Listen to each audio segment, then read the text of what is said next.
Hello everyone, my name is Nikhil Amos from Vadodara, Gujarat. Today I'm going to be talking about my project ThermoCatch, a silent yet prevalent problem that the world faces today in the field of water conservation is the wastage of cold water while waiting for hot water. An example of this in real life would be the drainage of cold water while waiting for hot water in the shower. Now, this problem is widespread in India and is further intensified in colder countries such as Canada and Sweden, where the longer wait times lead to greater wastage of cold water. A study has shown that the average household wastes over 24 liters of water every single day while waiting for hot water. A solution to this problem is ThermoCatch. ThermoCatch is basically a cold water recirculation system.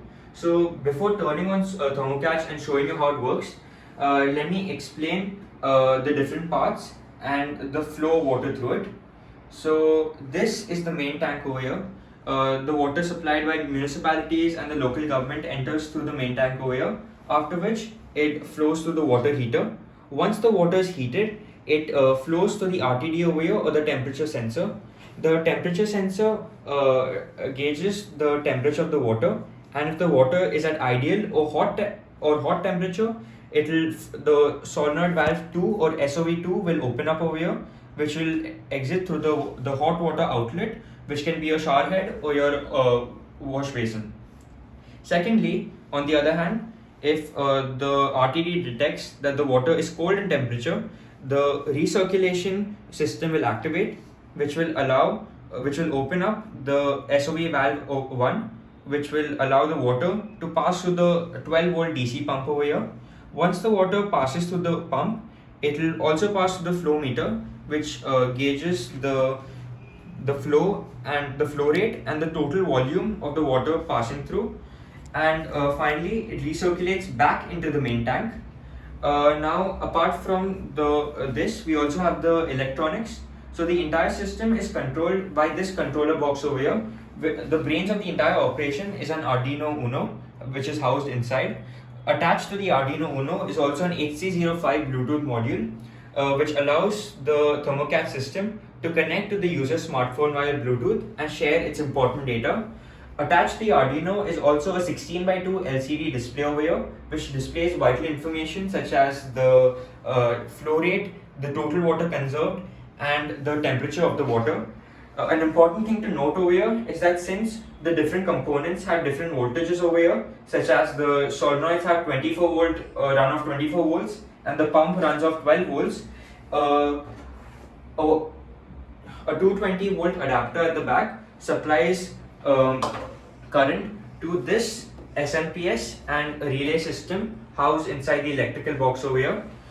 The 220 volts supplied from the adapter passes through the SMPS and the relay system, which reduce it to 12 volts and 24 volts, which is more than the Arduino system can support on its own, hence requiring the electrical box over here. A major innovation in this project is the formation of a three-way valve. Since a three-way valve is not available directly in the market, we've utilized a T connector along with two solenoid valves over here to mimic how a three-way valve would work. Now let's turn on the system. Cold water has already been filled into the main water tank over here. So when I turn on the system, the water should automatically recirculate through this. Now I'm going to turn on the system.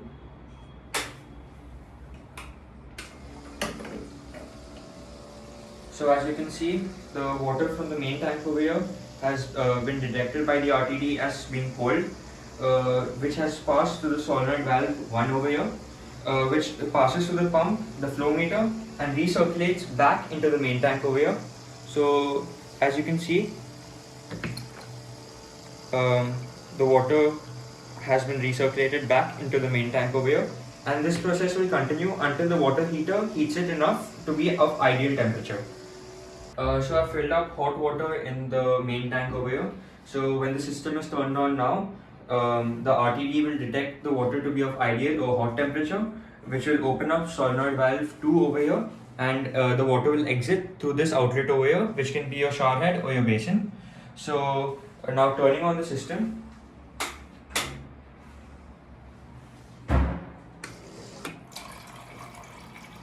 The solenoid valve number 2 has opened up, which allows the water to exit, and the water from the tank is slowly exiting this through this outlet, which can be a shower head or a wash basin.